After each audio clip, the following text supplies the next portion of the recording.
guys, it's J-Rod Play Kayak Fishing. We've had a lot of questions from young anglers on how we set our bait casting reels up. And just keep in mind this video is for beginners and not advanced anglers.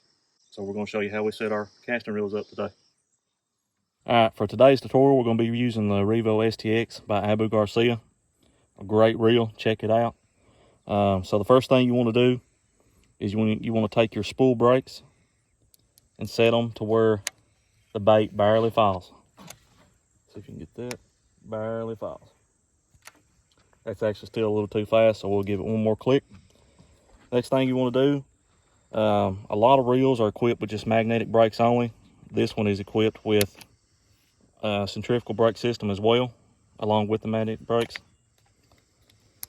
So if you got just magnetic brakes only, I always like to set it to at least halfway. You got a clicker, so set it to about halfway, and the bait should barely fall, just like it's doing right there. And when it hits the water, you should have no overspool. So we'll get that video again, Brennan. No overspool once it hits the water. Okay, now we're going to do a casting demonstration.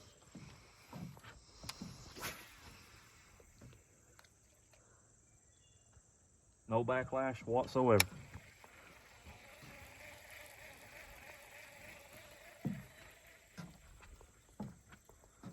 Pretty simple, guys.